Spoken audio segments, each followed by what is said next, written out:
হয়েছে? তুমি কল ধরতেছো না কেন? আমি স্টেশনে এসে দাঁড়ায় আছি, তুমি কই? আসলে একটা প্রবলেম হয়ে গেছে, বাসায় সব জানাইছি। আম্মু বলতেছে যে মেয়ের বাপ মাই নাই, সেই মেয়ের আমি ঘরে তুলতে পারবো না।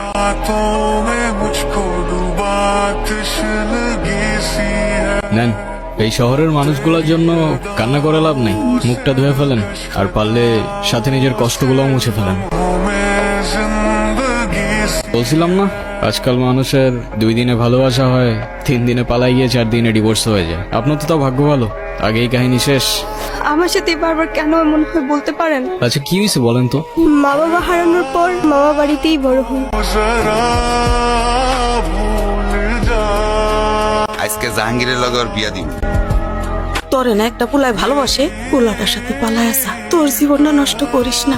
রনি আমাকে সব সময় বলতো ও নাকি আমাকে অনেক ভালোবাসে, আমার জন্য সবকিছু করতে পারবে। ওর কথাগুলো শুনলে মনে হতো পৃথিবীতে অন্তত কেউ একজন আছে যে আমাকে সত্যিকারের ভালোবাসে।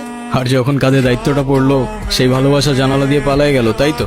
আমি তোমাকে ভালোবাসি, শুধু এই 3টা শব্দ বলে দিলেই তো আর ভালোবাসা হয়ে যায় না। সারা জীবন পাশে থেকে দায়িত্বটা কাঁধে নিয়ে তারপর ভালোবাসাটা প্রমাণ করতে হয়।